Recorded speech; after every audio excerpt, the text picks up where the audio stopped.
उसका शरीर और चेहरा बिल्कुल एक छोटी इंसान की बच्चे की तरह होता है, लेकिन उसके हाथों की जगह पंख होते हैं। वॉर उसकी माँ को ढूंढने के लिए आसमान में देखता है, लेकिन उसे कुछ भी दिखाई नहीं देता। अब ऐसे अजीब प्राणी को देखकर वॉर बिल्कुल हैरान हो जाता है, इसलिए वॉर उसको अपने घर अपनी पत्नी को दिखाने लेके जाता है। अब टाइन भी उस छोटी सी लड़की के पंख देखकर बिल्कुल हैरान हो जाती है। फिर वॉर दावा करता है कि ये छोटी लड़की पक्का उन स्पीसीज में एक है जो या तो विलुप्त हो गए या अभी बहुत कम बचे हुए हैं। वो आगे कहता है कि मैंने आज तक ऐसा प्राणी कभी नहीं देखा और ना ही कभी ऐसे प्राणी के बारे में सुना है। हाँ, इसे एक बात याद आई दोस्तों, सभी के अपने फेवरेट जानवर होते हैं, यानी कि पेट्स होते हैं। तो आपका कौन सा फेवरेट है कमेंट करके बताइएगा। अब वॉर टाइन से कहकर टेबल पर पड़ी टोकरी में से सामान निकलवाता है और वो टोकरी का इस्तेमाल छोटी बच्ची के लिए बेड की तरह करते हैं। टाइन वॉर से कहती है कि हमें इस बारे में पुलिस को बता देना चाहिए और उस बच्ची को पुलिस के हवाले कर देना चाहिए, लेकिन वॉर कहता है कि मैं इस बच्चे के माता पिता के आने का इंतजार कर रहा हूँ। बाद में टाइन उस बच्ची को सुलाने के लिए एक प्यारी सी लोरी गाती है। वैसे टाइन और वॉर का कोई बच्चा नहीं है, इसलिए वो फैसला करते हैं कि अगर इस बच्चे को लेने कोई नहीं आएगा तो हम इसकी देखभाल करेंगे, हम इसको पालेंगे। फिर टाइन अपनी एक उंगली पानी में डुबाती है और उस छोटी बच्ची को अपनी उंगली से पानी पिलाती है। रात के वक्त वॉर और टाइन छोटी बच्ची को बड़े प्यार से देखते हैं और उसके लिए एक नाम भी सोच रहे होते हैं। वॉर उस बच्ची का नाम बर्डी रखना चाहता है, लेकिन आखिर में वो उसका नाम विजिलेट रखते हैं।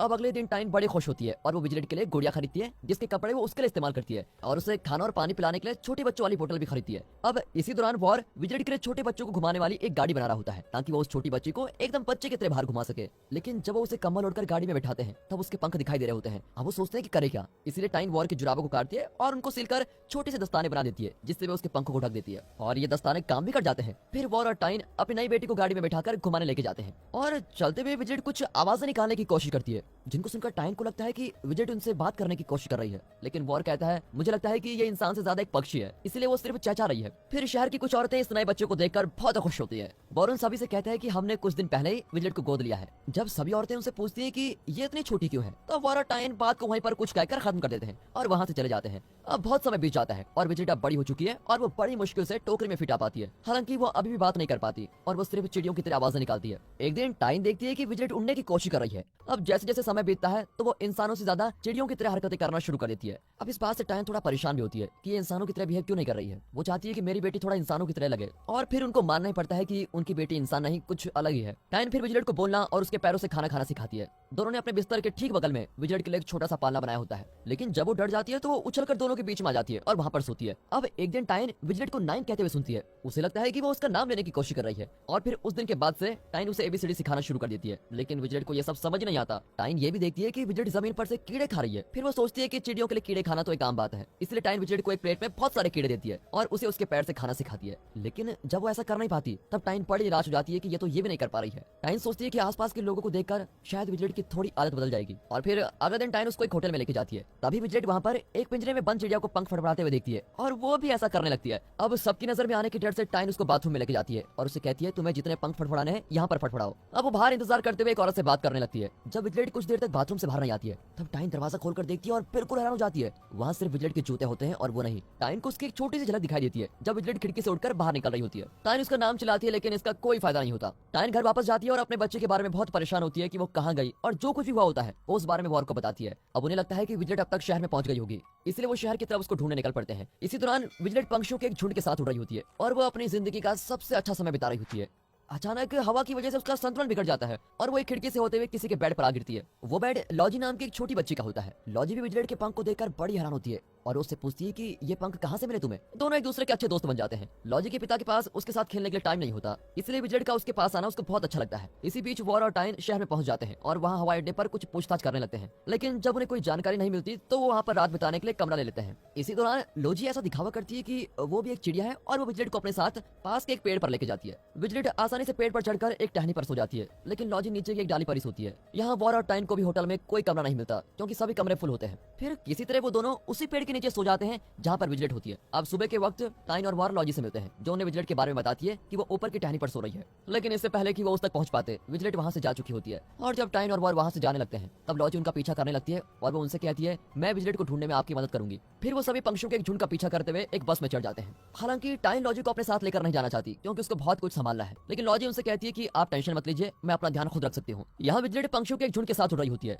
लेकिन वो अपने साइज की वजह से उनके साथ ज्यादा देर तक उड़ नहीं पाती। अब वो एक चर्च की छत पर उतर जाती है। बहुत से लोग उसको देखते हैं और उसको नीचे उतरने के लिए फायर फाइटर्स को बुलाते हैं और फिर जब एक फायर फाइटर उस तक पहुंचता है तब वो विजिलेट को वहां से दूर उड़ते हुए देखता है। लोगों को लगता है कि लड़की को चिल उठाकर लेके गए। अब यह खबर टीवी पर आ जाती है और वॉर भी उस खबर को देखता है। उसके बाद टाइन और वॉर फायर फाइटर्स के घर जाते हैं और वो दोनों फायर फाइटर्स को बताते हैं कि विजिलेट एक चिड़िया ही है। हालांकि वो उनके बात पर यकीन नहीं करते, लेकिन वो सभी टाइन और वॉर को बताते हैं कि पंक्षियों के झुंड दक्षिण की ओर गए हैं यहाँ तक कि वो उनकी मदद करने के लिए भी तैयार हो जाते हैं। फिर वो चारों दक्षिण की ओर निकल जाते हैं। अब इसी दौरान विजिलेट एक सुनसान सी जगह में एक छोटे घर के पास पहुंचती है। वो खिड़की पर बैठकर चिड़ियों को देख रही होती है और जैसे ही चिड़िया वहां से उड़ जाती है तब वो भी उनके साथ उड़ जाती है। लेकिन तभी गोली चलने की एक आवाज आती है। ये चारों उस आवाज का पीछा करने लगते हैं और लॉजी को विजिलेट एक कुएं के नीचे गिरी हुई दिखाई देती है। वॉर एक रस्सी का इस्तेमाल करके कुएं के अंदर जाता है और देखता है कि वहाँ विजिलेट की जगह सिर्फ उसके कपड़े होते हैं। अब रात हो जाती है और उन्हें विजिलेट अभी तक नहीं मिली है, इसलिए वो सभी पास के एक होटल में रुकने का फैसला करते हैं। टाइन ने भी लॉजी को अपनी बेटी की तरह मानना शुरू कर दिया होता है। अब रात के वक्त लॉजी अपने कमरे के बाहर पेड़ के ऊपर एक अजीब लड़के को देखती है। लॉजी भी उस लड़के के पास चली जाती है और उन दोनों के बीच बहुत अच्छी बातें होती है। अब बाद में रात को लड़का अपने बेड पर सो रहा होता है और उससे अपने बेड के नीचे एक आवाज सुनाई देती है।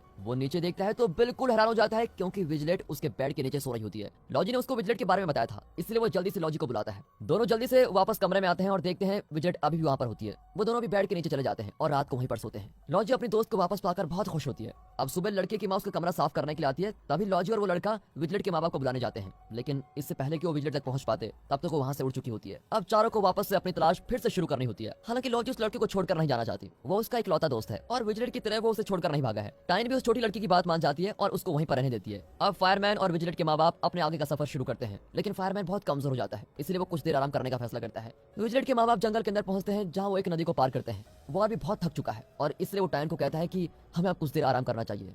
अब रात के वक्त चिड़िया के चहचहाने की आवाज से फायरमैन उठ जाता है और देखता है कि विजिलेट एक पेड़ से उल्टी लटक रही होती है। उड़ते वक्त उसके पंख में चोट लग गई होती है। फायरमैन उसको बचाता है और उसकी चोट पर पट्टी भी बांधता है और जब विजिलेट फिर से उड़ने की कोशिश करती है तो वो फिर से बड़ी मुश्किल से उड़ जाती है। अब सुबह के वक्त फायरमैन टाइन और वॉर को रात की सारी बातें बताता है और वो उनको तसल्ली भी देता है कि विजिलेट अभी तक ठीक है। उसके बाद वो टाइन और वॉर से अलग हो जाता है, जबकि टाइन और वॉर अभी भी अपनी बेटी को वापस पाने की कोशिश कर रहे होते हैं। आखिर उन्होंने विजिलेट को अपनी सच्ची बेटी जो मान लिया था और माँ बाप अपनी बच्ची के लिए क्या क्या करते हैं ये दिख रहा है। वो दोनों समुद्र के किनारे पर पहुंचते हैं और देखते हैं विजिलेट समुद्र की ओर उड़कर जा रही होती है। अब वो दोनों समझ जाते हैं कि उनकी बेटी बड़ी हो गई है और वो दोनों उसको उड़ते हुए देखते हैं। दोनों वापस घर जाने के लिए अब एक बस पकड़ते हैं, लेकिन बस में चढ़ने से पहले वॉर को चिड़िया के चहचहाने की आवाज सुनाई देती है। वो समुद्र की ओर भागता है और टाइन भी उसके पीछे जाती है। वहाँ वो पानी में डूबती हुई विजिलेट को बचाते हैं और उसको वापस लेके आते हैं। उसके बाद वो तीनों वापस घर आते हैं और रात को खाना खा रहे होते हैं। वॉर और टाइन अपनी बेटी को वापस पाकर बहुत खुश होते हैं, इसलिए वो सेलिब्रेट करने के लिए थोड़ा दारू भी पी रहे होते हैं। लेकिन अगली सुबह वो एक बार फिर से अपनी बेटी को उड़ने की कोशिश करते हुए देखते हैं। टाइन और वॉर को बुरा भी लगता है कि उन्होंने अपने बेटे की आजादी पर रोक लगा रखी है और एक तरह से उन्होंने उसे पिंजरे में बंद करके रखा हुआ है। और फिर आखिरकार वो खुशी खुशी उसे आजाद करने का फैसला करते हैं। वॉर और टाइन विजिलेट को उसी जगह पर लेके जाते हैं जहाँ पर उन्हें वो मिली थी। फिर वो उसको आखिरी बार किस करते हैं और उसको उड़ने देते हैं और इस तरह विजिलेट को अपना एनवायरनमेंट मिल जाता है जहाँ पर अब वो अच्छे से रह पाएगी। इसलिए दोस्तों हमें हमेशा जानवरों के साथ अच्छे से पेश आना चाहिए, उनकी देखभाल करनी चाहिए, उनको बचाना चाहिए। बाकी मिलते हैं अगली वीडियो में, तब तक के लिए गुड बाय। अपना